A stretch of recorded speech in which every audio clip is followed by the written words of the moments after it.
Welcome to the Creepin' It Real Show, your one-stop shop for weird news, spooky, otherworldly, and paranormal shenanigans.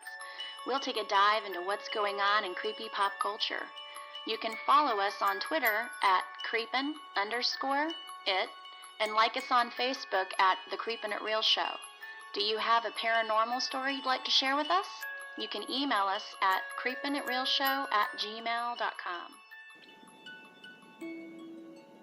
Welcome to the Creepin' It Real Show. This week, your host is me, Mrs. Christie. Happy to see you, Moni and Yardley. What's going on in SoCal, Moni? Nothing too much. We have red flag warnings for fires yet again, which means it's going to be unseasonably hot this coming week, but that is what it is. It's still nice to be like, it's fall and I can go outside and enjoy the day, but where I live now, it's coastal, so it's not ever too hot really this time of year. That being said, I would love some rain or some real fall/winter weather, but like I said, it is what it is. Complain about the perfect sunshine. Yeah, you were just celebrating how it's so beautiful and 70 and the weather never changes. And now you're saying, I wish there'd be some fall weather. Well, not being on fire is always a good way to go. That's really scary shit. It's like right now I can smell a fire somewhere and I'm assuming it's somebody that's purposely done it, but it's kind of like not a good idea in red flag warning. So that's really our concern right now is like, yes, fall weather would be nice, but also not being on fire would be even nicer. Wouldn't that be great? Well, wonderful.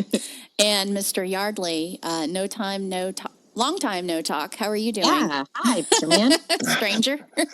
Yeah, you know what? Everything's good on this side. It's finally starting to feel like winter here in Georgia. And, it's always good to wake up and talk about weird news and pop culture with the both of you. So for the most part, everything's good. It's kind of startling how fast this year has barreled around. We're getting close to Thanksgiving, and then next thing you know, it's going to be Christmas, and then it'll be 2020. So I'm just kind of trying to slow walk my way into the new year, but this is one of the things that makes it quite fun. Well, this is my absolute favorite time of the year. All the holidays, all the fun, the cool weather. It got really cold, really fucking cold this last week. I was not prepared for it. It went down to like in the low 30s with no snow. Now, I take major affront to that. If you're going to get that cold, please just snow and relieve us of having to go out in the damn weather. But that's what happens when Atlanta gets cold is the whole city shuts down. So I appreciate when it gets cold enough to snow here and then the whole city shuts down and boom, we get to stay in our jammies. But unfortunately, it just got really, really cold and the traffic was really, really bad. And I had to go. Ugh. It was like an hour and a half, which I know it's really bad in California too, but damn it, when it's 32 degrees outside, you do not want to get out. But unfortunately, I had to. So, boo.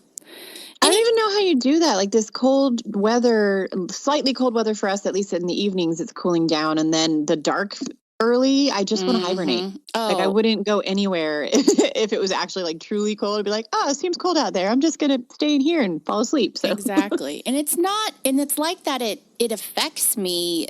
I get tired really quickly and really easily. And it's just, again, I love this season, but it is a weird adjustment, especially when you have to get out and do stuff and have a life. So unfortunately, I'm still adjusting to that, but I am happy that the season's rolled around. It's my favorite. It's time for fun and memories, and then we always really rock our podcast in this season. So hell yeah. With that, before we get into weird news, I wanted to say a big thank you to our Patreons, our new Patreons that we have. Ron, I've talked to him lots of times on Twitter. He became a Patreon. Thank you so much. And Ron, that's cool. And a huge thank you to Dan, who gave us a big bump in our donations this month. Yeah. Yes, we're really close to meeting our quota for what we need to get fully legitimate. And so that was a huge help, but we still need a little bit more. So if anybody wants to come in and join our Patreon, we have a lot of things on there already, and we're planning on a lot more. And it only takes $5 to join, or if you want to be real awesome, or no, I think it's $3, $5 or $10. $10 gets you a metal tumbler or a glass beer mug with We're our less logo. than a Starbucks coffee, you guys. Right. And that's for a month's worth of content. So Yes. So y'all get in there and join us. It's fun. And we have some ghost tours from Moni and some weird video from me that shows like something that could be a spirit at my best friend's house, and all kinds of other things, movie reviews. So get in there, join us, enjoy the time. You guys can form your little network. So we got that. Again, thank you to Dan. And with that, let's go on to weird news. Well, Moni? actually, I just wanted to say I'm planning a visit to a notoriously very bloody, controversial battlefield from the 1800s. And that will be, I think I'm going to make it exclusive to Patreon, so you don't want to miss that. Boom. There you go. With that, Moni, you want to start our weird news off? For sure. So I just thought that this would be good going with our tinfoil hat theme. Mm-hmm. And the title would be Not One Drop of Blood. Cattle mysteriously mutilated in Oregon. And I can post this to our page because they actually have a picture of one of the cattle. And it looks really weird. It's just sort of deflated. It's just this cattle's body. It almost looks fake. It almost looks like a cattle costume laying on the ground. It's kind of creepy, honestly. So in the early morning light, dust from hooves creates a fog at Sylvia's Valley Ranch in remote eastern Oregon. Cowboys whistle and talk low to their eager herding dogs. They're moving the cattle from the vast sage-studded range to another. 5 young purebred bulls mysteriously showed up dead on the ranch this past summer, drained of blood and with body parts precisely removed. The ranch's vice president, Colby Marshall, drives his truck down a U.S. Forest Service road. Then we'll get out and take a little walk to where the bulls were found, and the carcass is still there. Like, what are you going to do with the carcass anyway? Coming upon one of the dead bulls is an eerie scene. The forest is hot and still, apart from a raven's repeating caw. We had that last week. Yeah. The bull looks like a giant deflated plush toy. Yeah, that's pretty much what I'm seeing here. It smells, and weirdly, there are no signs of buzzards, coyotes, or other scavengers. His red coat is as shiny as if he was going to be at the fair, but he is bloodless, and his tongue and genitals have been surgically cut out. So yeah, this livestock is worth $6,000 per animal. Oh no. And he has now lost hundreds of thousands of dollars in future calves, as far as the fact that, they would have other babies. So they don't know what is causing it. And the thing is that the frontier is so rugged. If some person or persons has the ability to take down a 2,000-pound range bull, it's not inconceivable that they wouldn't have a lot of problems dealing with an 180-pound cowboy. So obviously, not only the death of these animals, but going out on the range alone, knowing that something is out there killing these giant creatures. So theories abound. The sheriff's deputy Jenkins has been working the cattle cases and getting dozens of calls from all over offering tips and suggestions. A lot of people lean towards aliens, and here's where we put our tinfoil hats on and nod sagely. One caller has told us to look for basically a depression under the carcasses because he said that alien ships will kind of beam the cow up and do whatever they are going to do with it. Then they will just drop them from a great height. That sounds like I don't know if y'all have been watching The Watchmen on HBO, but that sounds like some Watchmen shit there too. No, what's that? I want to watch that. Oh, it's based off of the classic comic book by Alan Moore, but it's basically like a sequel version, and it's it's a deeply weird but really well done show. I actually think you would dig it. You don't necessarily need to know much about the book to watch it because it's just weird, but they beam a lot of cars up and then they drop them back down. So anyway. Nice. The cases have been tough with little evidence and no credible leads. Well, shit, if I knew who was doing it, I'm not sure I would want to go against somebody who's able to do something like that. 2 years ago, in 200 miles north near New Princeton, Oregon, one of the Andes Davies cows was also found cut up and bloodless. She and her husband drove circles around the corpse but never found any tracks. That's really weird. Everything you do leaves tracks, they say. So it's just left them with a strange feeling. And since that day, you can't explain it. And no one else has been able to explain it. And now the ranch has put up a $25,000 reward. So if you happen to be from that area, if you know anything legitimate, $25,000 reward for information that could solve the case. And honestly, that's a drop in the bucket for what they'll save if they stop having their cattle slaughtered. It's aliens. Not give me my money. It's totally aliens. Can you imagine your show? You're like, in your tinfoil hat, excuse me, Sheriff, it's aliens. Okay, here, I'm ready for my money. $25,000, please. Well, that's pretty crazy. Yardley, what you got? Oh, yeah. Well, I was actually looking at the pictures, and it does look weird. The cow that they found looks like you can put it on, but bovine excision, it all, like cases of this or cattle mutilation goes back to the 1600s. And this is, without question, the latest case that we've heard of, but it's definitely a phenomenon that's been around for quite a while. And it totally beats me at how some of these things can happen. But it usually happens to a lot of, like, pigs, goats, and rabbits, and those are some of the other cases. But it is something that I really would like to find out and to see why this happens, because it's, like Moni was mentioning, there weren't really any evidence of like footprints and things like that. So that does make it weird. But do either of you believe that there could possibly be something that could explain it away quite easily? We just have to catch whatever it is or whoever it is that's doing it.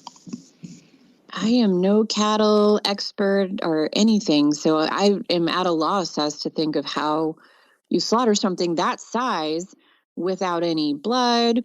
The tracks, I mean, that could be a weather thing, that maybe dust kicks up, and maybe if you're just leaving human footprints, then that would disappear.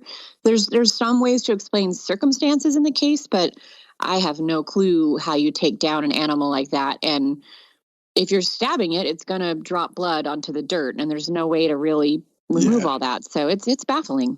That's the only thing that has my antennas up. But what I have for both of you is not necessarily any weird news in entertainment or any other type of news. It's just kind of a recommendation based off of the topic that Christy is going to discuss today, of the Anunnaki. But back in the late 90s and early 2000s, I used to be into reading Zecharia Sitchin, and he has a ton of different books on the Anunnaki. A couple of my favorites is Genesis Revisited and The Stairway to Heaven. And I think that you can buy all of the volumes together, and it's called the Earth Chronicles. It's definitely an interesting topic. And when you first start reading up on it, it's really intriguing. But then there are other times while you're reading it where there's some stuff that's just kind of out there. And it can get, out there a lot. But Zecharia Sitchin, and then there's another person who used to talk about this all the time. He's a guy who's convicted of child molestation and all these other hokey things within what some people would call a cult, but it was like Malachi Z. York was a guy, and he was local. If I'm not mistaken. But there are a lot of people who have touched on these topics. Both of them, for the most part, talk about the same things, except I think York used to kind of extend it beyond to, like, tribalism of certain groups and things like that. But it's an interesting series. I still have the books. I haven't revisited it in decades, so it was interesting when I saw that this was the topic that you had chose. I thought that it would definitely be something that's fun to talk about, but at the same time, you could go on and on about this stuff literally for days. Oh Lord, yes. And we'll when we start the main topic, I'll get into it a little bit before we start, but you're absolutely correct. I will totally buy these because I am now in Anunnaki headspace, so I can go ahead and finish it up with this and try to move on to another topic, because holy crap, I mean, it sucks you in. Like, I've been living Anunnaki for the last week. So before we get there, I just wanted to really quick discuss this, because these guys found, literally, I don't even know what the odds are, but about 4 days ago in St. Louis, I was looking at all these videos on social media and on the news of a huge meteor. You see St. Louis Arch, and this meteor shoots through the sky, and you can see it's it looks amazing.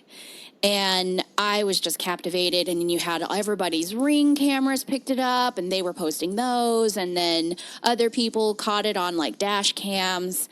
And so I spent like a good hour a couple of days ago watching that. And then today I wake up and this father and son, I mean, it's got to be it, believe they found one of the meteor chunks that streaked across the sky days before.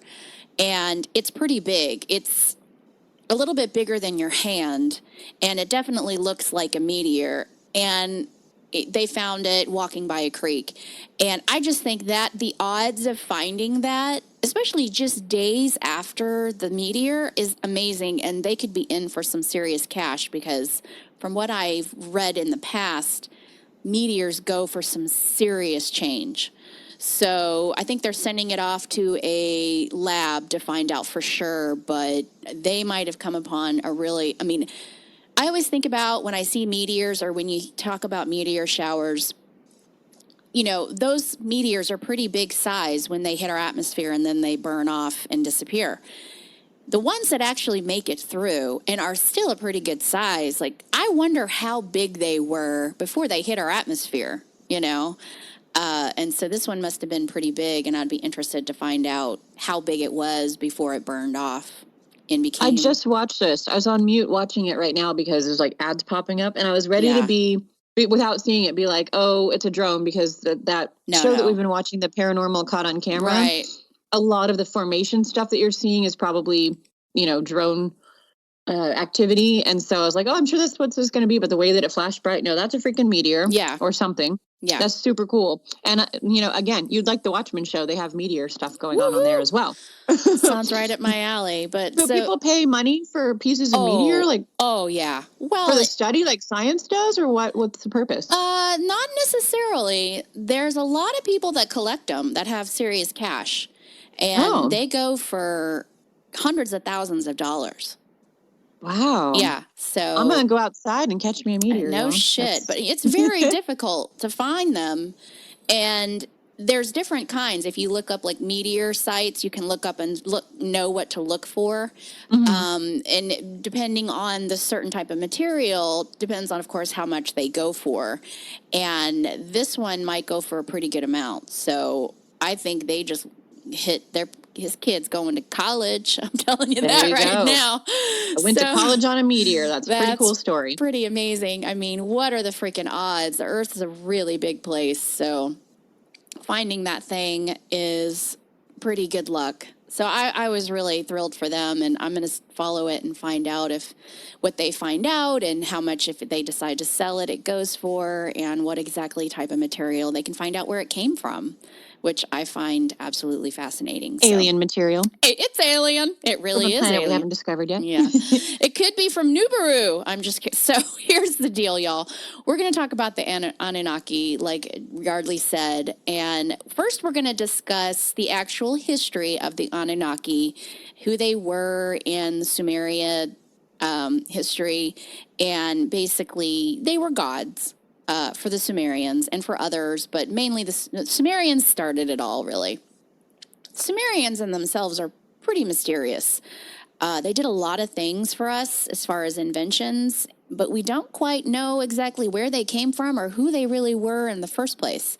So being all of this surrounded by so much mystery, of course, us humans are going to throw in as much conspiracy as possible.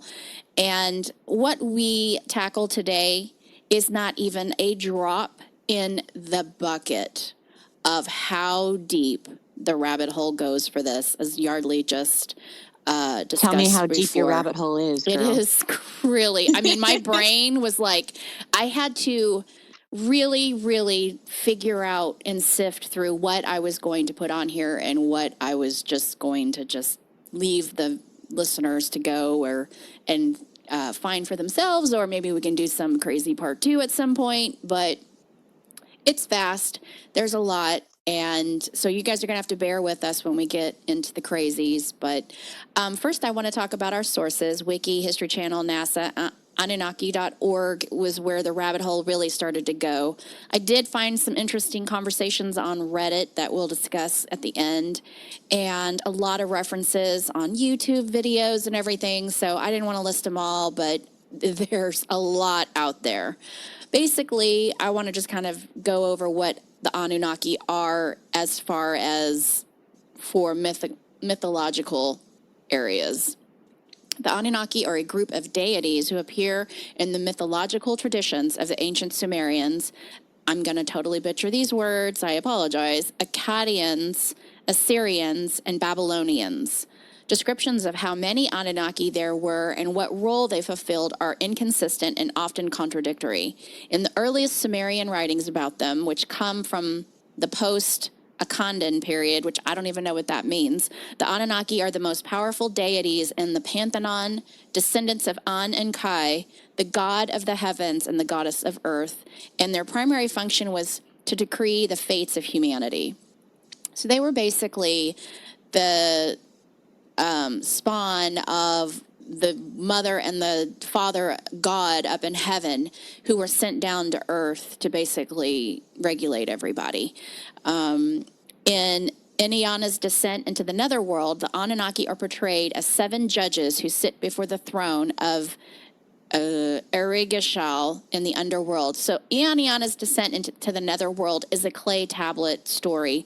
They have found tons of them in the special language, and everything that we're going to discuss was the translations of these clay tablets.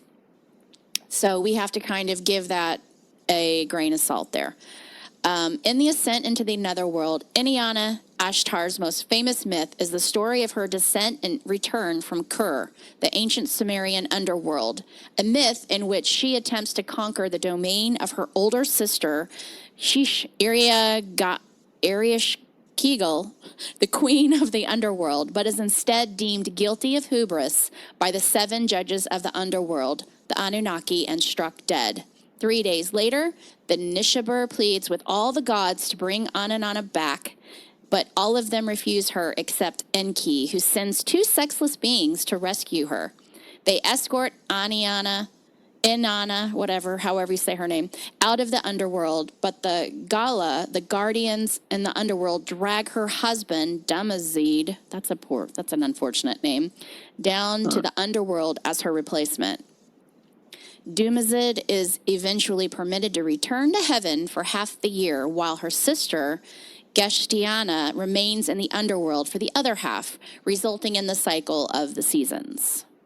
So Yardley, I tell you what, on the pronunciation, we can say whatever we want because they're alien beings. We're exactly. Just gonna... Well, these are just gods. These are their gods as of now. We haven't even gotten into the alien beliefs. These are the actual clay tablets that the Sumerians wrote about their gods. So basically, this is their Jesus, Holy Ghost, and Holy Spirit shit that we believe in. This is what they believed in. It sounds like some Scientology origin stuff, really though, does. too, when you listen to it. Oh, the clay tablets are bizarre. And for them to have been as detailed as they were and talking about things like in the universe, it's pretty interesting. Their intelligence and what they knew was vastly more advanced than what we always think when we think of people from that long ago.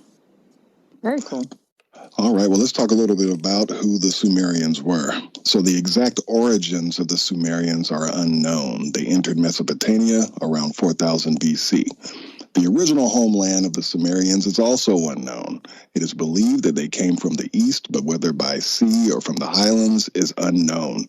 We know that they are not local people because their language belongs to an isolated language group.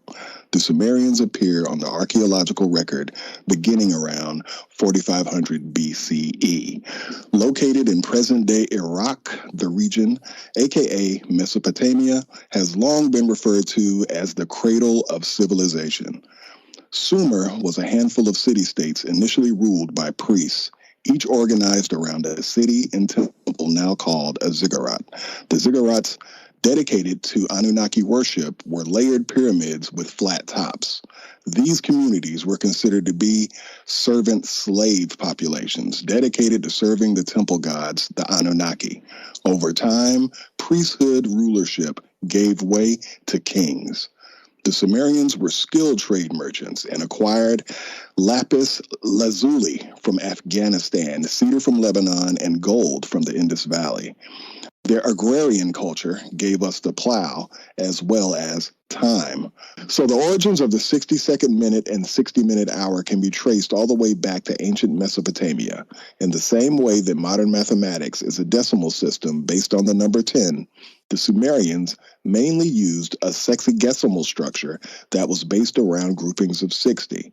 This easily divisible number system was later adopted by the ancient Babylonians, who used it to make astronomical calculations on the lengths of the months and the year. Base 60 eventually fell out of use, but its legacy still lives on in the measurements of both hour and minute. Other remnants of the Sumerian sexagesimal system have survived in the form of spatial measurements, such as the 360 degrees in a circle and the 12 inches in a foot.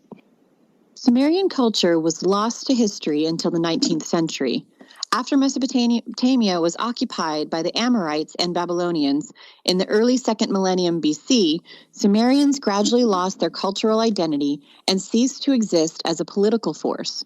All knowledge of their history, language, and technology, even their name, was eventually forgotten. Their secrets remained buried in the deserts of Iraq until the 19th century, when French and British archaeologists finally stumbled upon Sumerian artifacts while hunting for evidence of the ancient Assyrians. Scholars such as Henry Rawlinson, Edward Hincks, Julius Oppert, and Paul Haupt later took the lead in deciphering the Sumerian language and cuneiform, providing historians with their first ever glimpse of the long-lost history and literature of early Mesopotamia. Since then, archaeologists have recovered numerous pieces of Sumerian art, pottery, and sculpture, as well as some 500,000 clay tablets, the vast majority of which have still yet to be translated. It's a lot of work. Sumerian history is gleaned from archaeological and geologic evidence. Written records are in the form of cuneiform tablets. Reportedly, some 500,000 tablets have been recovered, but only a small number have been translated. Much was also learned from the translations of Babylonian records. Sumer was considered ancient in Babylonian times. The Sumerians seem to have first developed cuneiform for the mundane purposes of keeping accounts and records of business transactions. But over time, it blossomed into a full-fledged writing system used for everything from poetry and history to law codes and literature. Since the script could be adapted to multiple languages, it was later used over the course of several millennia by more than a dozen different cultures. In fact, archaeologists have found evidence that Near East astronomical texts were still being written in cuneiform as recently as the 1st century AD. Man, a lot of these vocabulary words like cuneiform, if I'm even pronouncing that correctly, I'm remembering from like grade school. Yeah. Like the kind of stuff you learn in grade school and were like super fascinated with and then completely forget about as an adult. So happy to be revisiting this. Sumerians worshipped Anunnaki as said to be the children of earth and sky, An, the sky god, and Ki or Kai, the earth goddess. Chief among them was Enlil, the god of air. This pantheon was passed to the Akkadian, Babylonian, and Assyrian cultures. The Epic of Gilgamesh, the story of the historical king of Sumerian city-state Uruk, and the ancient literary relic of Sumerian culture. You've got to do like your tongue twisters to really set up for this. Above is the mainstream narrative regarding the Anunnaki. Others have drawn different conclusions based on archaeological evidence, analysis of Sumerian mythology, and translations of cuneiform tablets. Yeah, I gave you a lot to read. Sorry. You handled it like a pro. So they found 500,000 clay tablets and had no idea what they said. A lot of them have still yet to be translated, but they actually did find a key recently, and that's where we started getting all the stories and understanding of what exactly the Sumerians were up to back then and what their belief system was. And since then, they've been slowly being released. We've got a lot of scientists that are also throwing kind of their own interpretation of what these stories mean into the ring. Nobody's really set, this is exactly what happened, and there's not been a big group agreement on all the stories. So from this point, that's why I think there are so many different conspiracy theories around it, because we just don't have a huge group of scientists coming together and saying, this is, we are agreeing that this is the story and this is what happened. So we're still it's still kind of new, unfortunately, even though it was found over a couple hundred, they've all been gradually been dug up the last 100 or so years ago. So it's just an interesting concept that even though we've got these tablets, so many of them have yet to even be translated. So with that, we're going to go into the crazy. Get your tinfoil hat now. We're going to put that on, and we're going to actually go into what the flip side of the Anunnaki story is. And this, I would like my tinfoil hat to be a helmet covered in tinfoil. I think that's the most appropriate way to deal with these things. I'm picturing mine looking like when I get my my highlights done with my hair sticking up everywhere. It's pretty, but it's like big bulbous because it's tinfoil. Here we go. Are you guys ready for this crazy? All right. And it's just going to get crazier as we go. It is believed that around 445,000 years ago, ancient astronauts from another planet in the cosmos came to Earth in search of gold. In the 14 tablets of Enki, which there's 14 and they're really long, the history of the Anunnaki is explained in great detail. The tablets also offer insight into the origin of life and how civilization came into existence on Earth. These ancient astronauts touched down in one of Earth's seas and established Eridu, home in the faraway. According to the translations of author and researcher Zechariah Sitchin, the initial exploratory mission on Earth expanded into a full-fledged mission where the so-called Anunnaki established operative centers on Earth, the Moon, and even Mars. Eventually, the Anunnaki were short of manpower, so they employed genetic engineering to fashion primitive workers, aka Homo sapiens. So I didn't go into a lot of detail on this because literally you can only handle so much, but they say that they originally started with apes, but of course that wasn't working out so well after they got tired of doing the work. So then they looked at the apes, and the apes were like not cutting it, and they thought, hey, we got the ability to genetically modify these people or these beings and make them smarter and easier and more pliable and easier, more pliable to listen, basically slaves. Mm-hmm. They genetically engineered slaves is what how the story goes. Lovely. So here's a Bible verse that they feel like somehow goes into that. And God said, let us make man in our image, after our likeness, and let them have dominion over the fish of the sea. Today, when we speak about the Anunnaki, a lot of skepticism is present, and many reject the notion that ancient spacefaring astronauts called the Anunnaki touched down on Earth thousands of years ago before written history. However, numerous scholars and the theologians have begun to recognize that the Bible tales of creation, Adam and Eve, the Garden of Eden, the deluge, the Tower of Babel, are in fact a product of ancient texts written millennia before in the ancient Mesopotamia by the ancient Sumerians. So they're seeing a repeat of stories that they got from these tablets. The ancient Sumerians, on the other hand, claim that they obtained their knowledge of past events from the teachings and writings of the Anunnaki. Author Michael Cremo, Forbidden Archaeology, has researched the history of archaeology for 40-plus years, documenting findings that have been excluded from mainstream academic archaeology. Findings that would disrupt the widely accepted story of human origins. Cremo, along with author Zechariah Sitchin, Eric von Däniken, and author-researcher Michael Tellinger, and several others, make compelling arguments that the Anunnaki were, in fact, off-world beings posing as gods.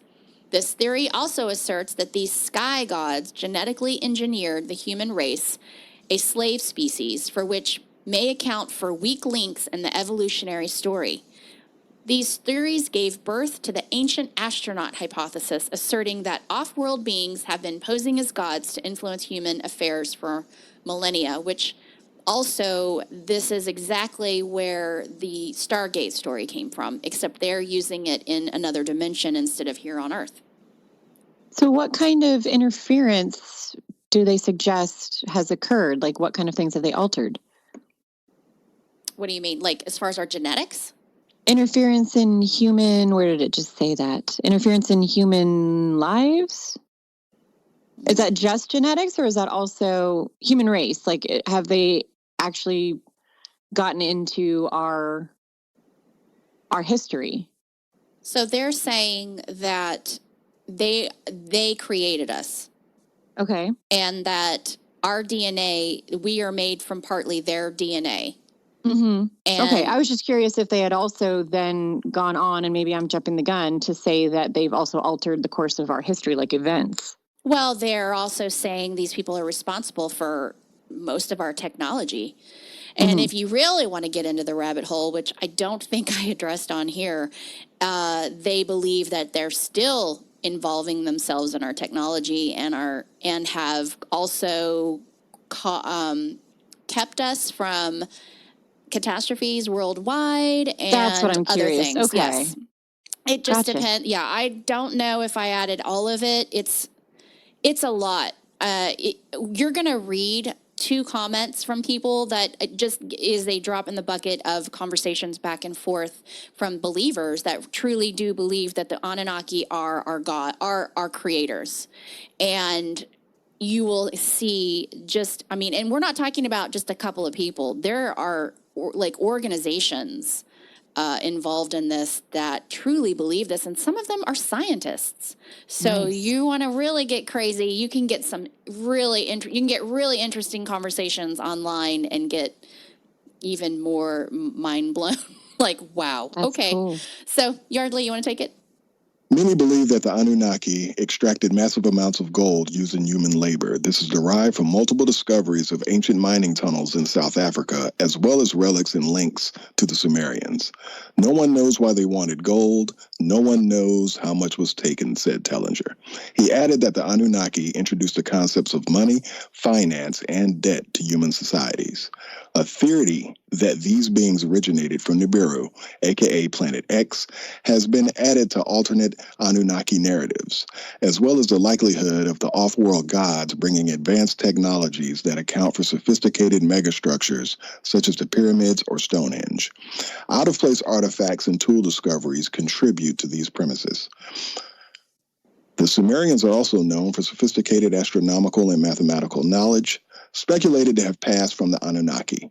Humans have a possible 4 general blood types: type A, type B, type AB, and O.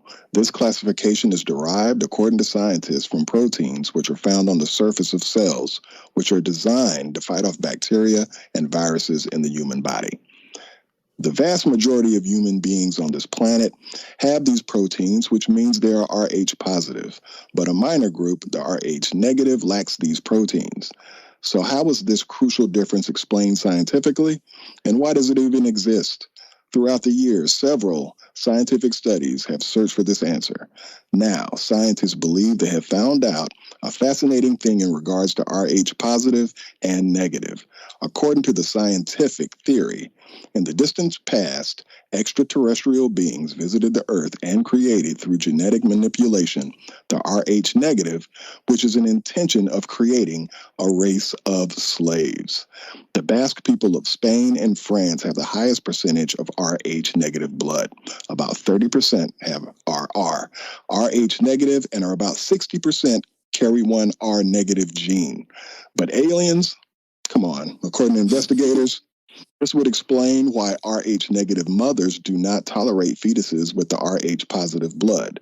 Thus, this radical, hard to explain by most natural laws intolerance could derive from an ancient genetic modification why Rh positive and Rh negative groups tend to repel each other instead of merging. So just yeah. Oh, I'm sorry. Real No, quick regarding that, I am Rh negative, and so wait, Rh positive. Yes. Yeah, I am Rh negative, and so in both of my pregnancies, just to kind of illuminate what this actually is, you have to have an injection because They do it when you first get pregnant, and they do it when after you're about to be due to give birth, because you basically, your body can reject your fetus, which is super weird. It rejects it as if it's some sort of disease, the way that your body, handles that. And I've heard that before, that it's possible that we're, alien blood or something else. But it's really interesting. I was like, they're like, we need to give you one of those injections. I'm like, excuse me, why? And they don't really explain it to you because it's normal for them. But it kind of blew my mind, that the fact that if the fetus or I were to bleed during the process of giving birth, I could possibly have rejected my own child. Yeah. Yep. I've heard that before, and I think it's just really interesting that scientifically some of these theories are, they're not proven. It's just like, it just works, how good it works with this story.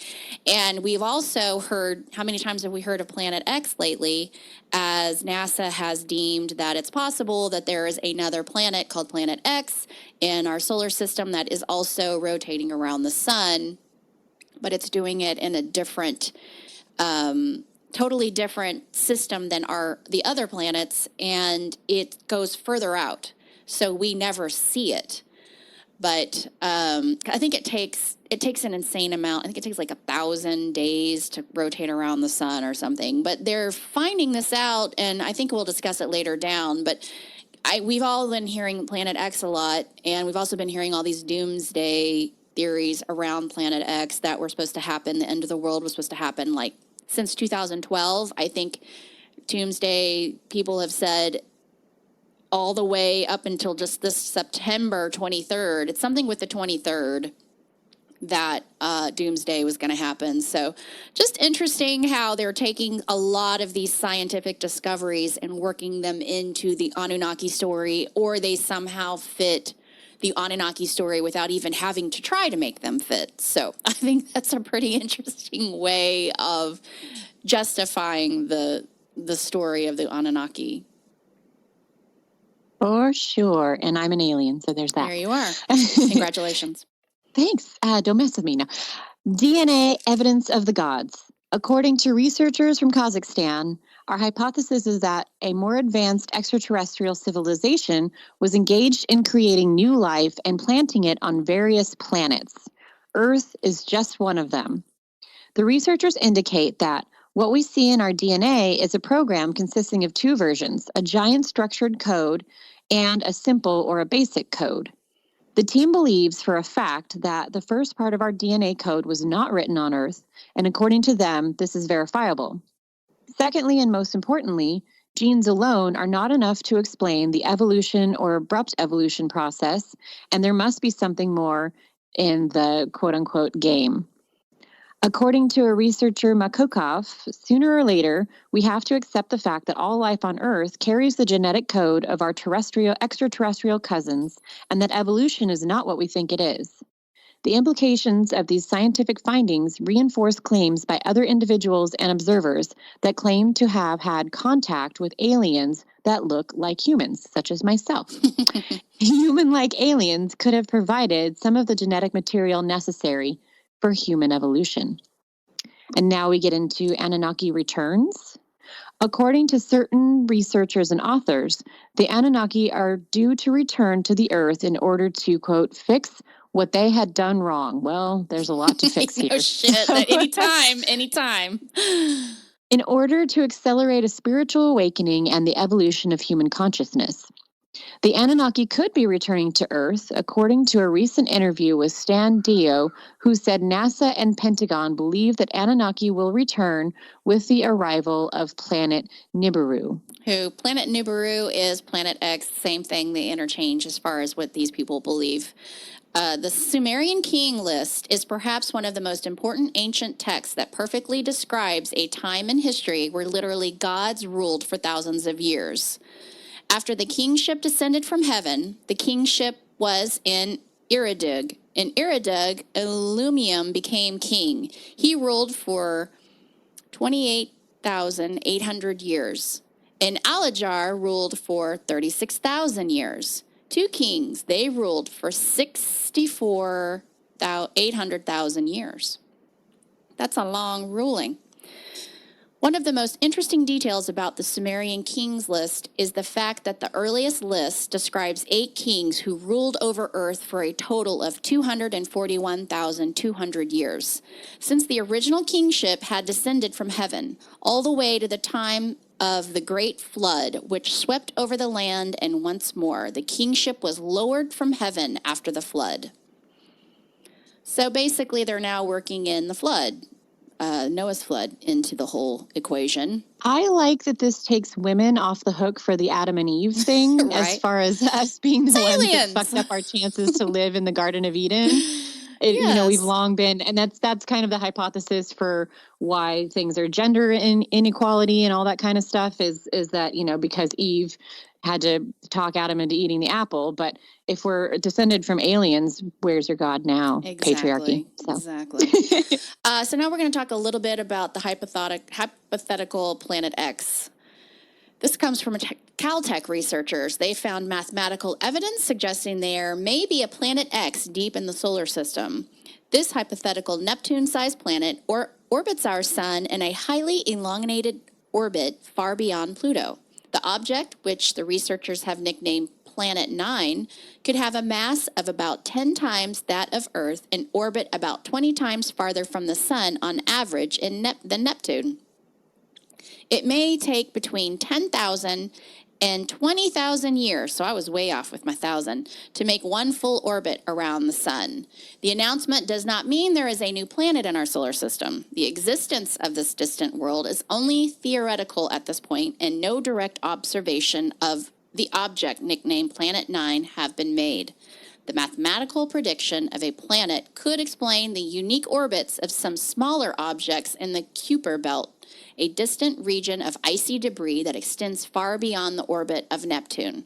Astronomers are now searching for the predicted planet. And they also say, oh no, I have it in here no more. You go ahead. You go, Rodley. I was going to ruin your conversation because I couldn't remember if I added it. All right. In January 2015, Caltech astronomers Konstantin Bytgen and Mike Brown announced new research that provides evidence of a giant planet tracing an unusual elongated orbit in the outer solar system. The prediction is based on detailed mathematical modeling and computer simulations, not direct observation. This large object could explain the unique orbits of at least 5 smaller objects discovered in the distant Kuiper Belt. The Caltech scientists believe Planet X may have a mass about 10 times that of Earth and be similar in size to Uranus or Neptune. The predicted orbit is about 20 times farther from our sun on average than Neptune, which orbits the sun at an average distance of 2.8 billion miles. It would take this new planet between 10,000 and 20,000 years to make just one full orbit around the sun, where Neptune completes an orbit roughly every 165 years. So Planet 9 likely to be found within a decade. Observational evidence and computer modeling work indicate that 10 Earth masses is an upper limit for Planet 9. According to the new study, indeed, 5 Earth masses and an average orbital distance of 400 to 500 AU are likely to be closer to the actual marks the scientists found. And that means Planet 9 is probably easier to spot than scientists had suspected. Perhaps counterintuitively, the increase in brightness due to a smaller heliocentric distance more than makes up for the decrease in brightness due to a slightly diminished physical radius, suggesting that Planet 9 is more readily discoverable by conventional optical surveys than previously thought. Indeed, the Panoramic Survey Telescope and Rapid Response System project in Hawaii could conceivably spy Planet 9 any day now. And even if the hypothesized world is on the fainter and more distant side, it'll probably still be detectable by the large Synoptic Survey Telescope, which is scheduled to come online in Chile in the early 2020s, the researchers have said. Therefore, Planet 9, if it exists as described here, is likely to be discovered within a decade, they wrote in the study. The newly published paper also sums up the case for Planet 9's existence, organizing the available observations into 4 main lines of evidence. All 4 deal with peculiarities in orbits of small objects way out in the frigid wastes beyond Neptune's orbit. So I included all of this because if you can just imagine how Anunnaki believers' heads will explode if they find this Planet 9, which is Planet X, which Anunnaki believers is Nibiru or whatever it's called. This has been written about in the tablets. This is what they've formed when they started talking about the Planet X. Immediately, everybody who believes in the Anunnaki tales believes this is Nibiru, the one that the Anunnaki were talking about in the text. So I wanted to kind of include that any day now, if they do discover this planet, we're probably going to have Anunnaki churches rising up all over the planet. So I want an invitation to the Planet 9 Discovery Party. You will be the queen of the church. You'll be in all the glass, the stained glass Carry me, peasants, upon your shoulders. So there it is. And I did want to end it with, these are real comments of people discussing Anunnaki religion and Anunnaki beliefs and just general conversation online. Like, this is how they talk and this is what they believe. And I just wanted to throw it in there because they're talking about it like they're sharing a meatloaf recipe. It's pretty interesting. So I figured we had to put it in do there. Like a character voice of what I imagine these people sound like not to make fun of them. Like, dude, I read that, And you should end it with, Mom, I need a Hot Pocket. Mom, where's my meatloaf? Can you hear me from down here in the basement? Yeah. Am I coming through? Okay, so in quotes, again, not me, I read that the king of Anunnaki commanded his 2 sons, Enlil and Anki, and all Anunnaki, to leave the humans alone after the last cataclysm 12,800 years ago, which researchers have recently discovered was a small comet that hit the Earth. See, this comet hit the Earth the other day, at the end of the Ice Age, resetting humanity to its core. Science calls it the Younger Dryas event. Before that, according to the tablets, for tens of thousands of years, the brothers waged wars over who was the true god, leader of the humans. That's because it was me, not either one of them. Anki was our creator, being the chief science officer, but Enlil had rights to the throne, being the superior brother through blood. This all enraged their father. Timing, I'm like, imagine King Trident or something. I know. Father is enraged. He might actually come home tonight. Timing would be in his favor, however, as the Anunnaki, foreseeing the small comet and with them no longer needing gold, were going to let nature take its course. Some of the Anunnaki, however, being close with the humans, warned certain individuals. Oh, this is totally where fanboys are like daydreaming about alien sex. Oh, totally. The Anunnaki being close with the humans, brown chicken, brown cow, warned certain individuals of the incoming destruction, while the rest departed Earth with haste and watched the destruction from above, wiping clean almost all evidence that they had ever existed. They're like, fuck this, peace out. The greatest sci-fi story ever told, and it's on these old freaking tablets. This explains Noah getting warned to build his ark from a god, the great floods depicted in all ancient cultures, the deep caves being found all across the world, even Atlantis disappearing in a single day and night as described by an Egyptian priest, documented by Plato. It's pretty clear, though, that some of them do still visit, breaking the law, LOL. Sorry, these fanboy comments kill me. Depictions of gods of fire and light in the old world. No more fascinating now than an advanced being with a $1.50 Bic lighter. Man created fire, but it would be pretty crazy if they decided to really show back up in sizable numbers. Either that or Nibiru rears its ugly head. Did we create fire, Moni? Did we create fire? Aliens gave us fire because we were too inept. Yeah. The Anunnaki are Here's a new comment. Here's another comment from this another is a separate fanboy. comment. Yeah. So this is more on that discussion. The Anunnaki are a group of Palladian and Centurion rebels. Of course they are, like Star Wars, who came to Earth about 400,000 years ago. Oh, George Lucas was given the idea for Star Wars by Here the we Anunnaki, are. clearly. They were our overlords since the time of Atlantis. The planet Nibiru is a planetary-sized body between 3 and 4 times larger than Earth, a dark reddish metallic surface, and rings around it. It originated from the Palladian star system. It is in a long elliptical orbit with a period of 3,600 years, an orbital inclination of 330, I don't know what that is, and a retrograde path. It used to pass between the asteroid belt and Jupiter during its closest approach to the sun. Its last passage was March 2003, when it passed inside the orbit of Mercury. Of note, it is within a couple of weeks of historically predicted date. I just feel like people are just making this shit up. I think he is. It should have caused, well, it was from Wikipedia, I'm sure. So it should have caused widespread destruction on Earth and thrown Mercury into collision course, into retrograde with the sun. Someone is watching over us. Is it? Nibiru is a space station. The rings are a part of a force field. Space Force! The 2 rings move 90 to each other when it is degrees, activated. I think is what he's trying to say. That's for the I get it. It's supposed to be a floating O. Derp. Okay. I can't make fun of anybody else right now. 90 degrees to each other, or 98 degrees to each other when it is activated. It is hollow, but occupied on the inside. It was damaged in battle with an alien race of beings known as reptiles over 1 million years ago. One of the outcomes of the battle was the creation of the asteroid belt Zations on Mars and Venus. Earth were destroyed in this battle. Humans have been destroyed over and over in many battles throughout the life of the universe. That explains multiple life theories. Yeah. They have existed on many planets in many solar systems. They have been in constant struggle with a race of beings called the reptiles ever since the universe was created. I'm making it super dramatic. This struggle is part of a larger conflict called the Polarity Integration Game, which was created at the same time as the creation of this universe.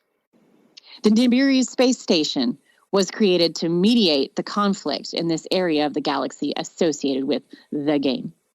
The Nibirians needed gold, platinum, and other transition metals to patch the force field and supply biological needs.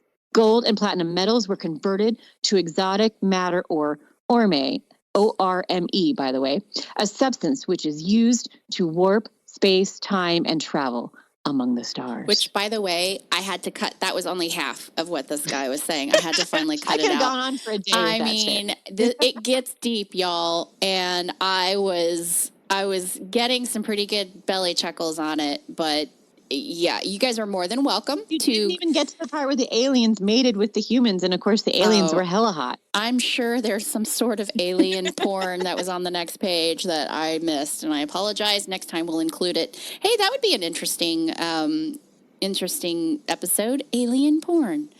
We can read some alien. Only if we have the background music. Yeah. I don't know what alien porn background music is. Is it the same as regular porn, or just it's the same, but like more high tech? So it's like the disco version, like oons, oons. You can put the beat in the back. Techno.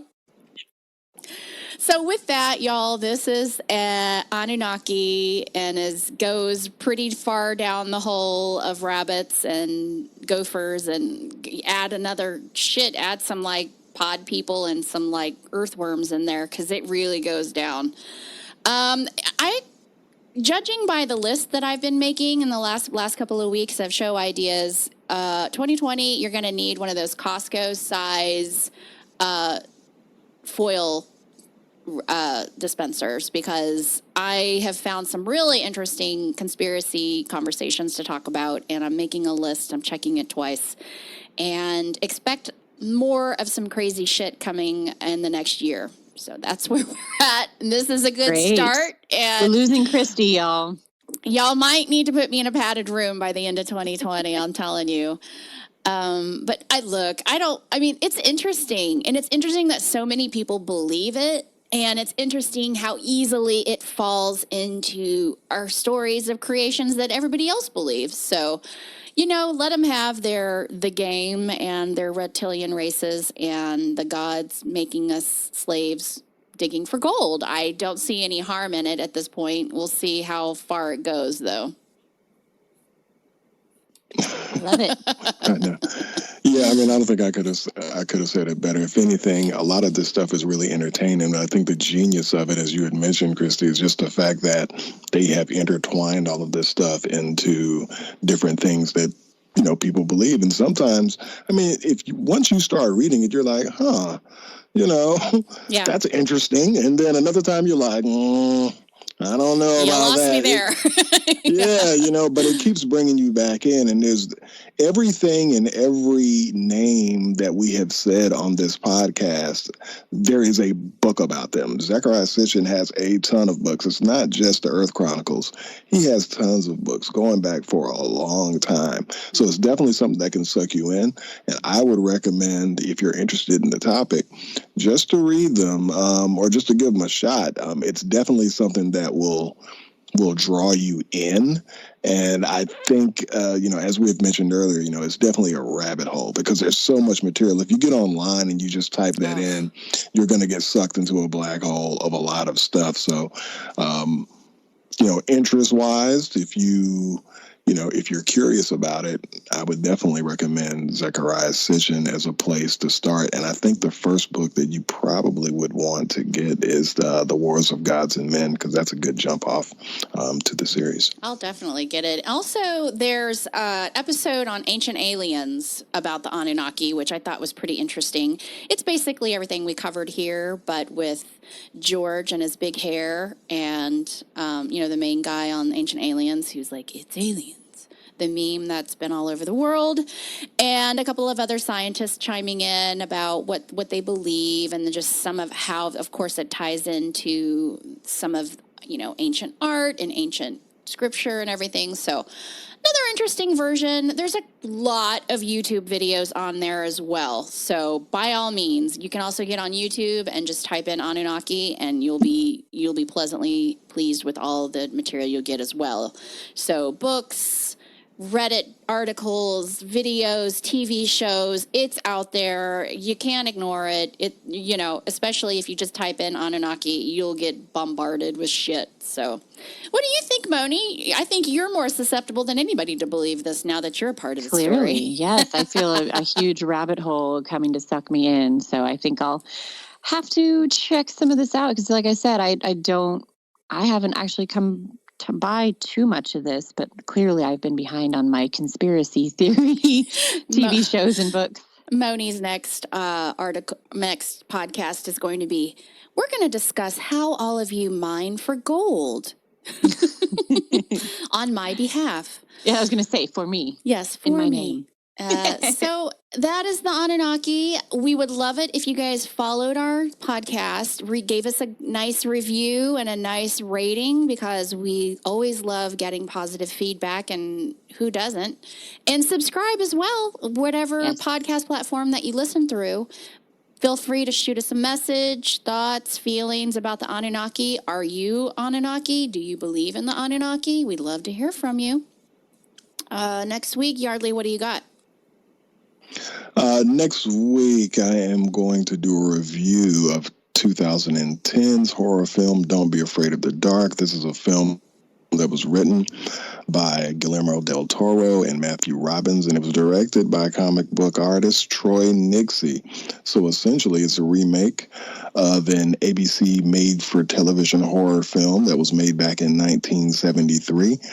This particular film stars Katie Holmes, Guy Pearce, Bailey Madison, and it centers around a family moving into a 19th century Rhode Island mansion where the withdrawn daughter, Sally, because there's always one, begins to witness malevolent creatures that emerge from a sealed ash pit in the basement of the house. So I had never seen this before. I'm not sure if either of you have seen it. If you have, you might want to touch yourself up on it. I will definitely check it out.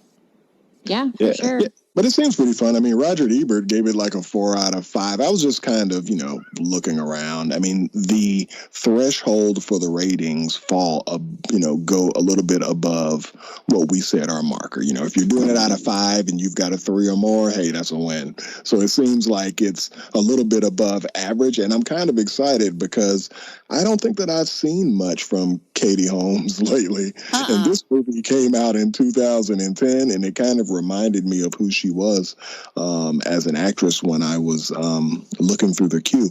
So everybody, this is on Netflix. Take a little time to check it out, and we'll be doing a little bit of a breakdown. And I'm kind of excited about it. When I saw that Guillermo del Toro was involved in it, I was like, there might be some cool visuals in this. So let's see what happens. Sounds good. I'm excited too. Love when I get to be introduced to a new movie, especially one 2010, shame on me. Should have known that. You know what? I may have seen this, and I may have seen it in the theater. I definitely saw a Guillermo del Toro movie with Katie Holmes, and if this is the only one they've done, then by default, it was this one, but I am excited to revisit it. Excellent.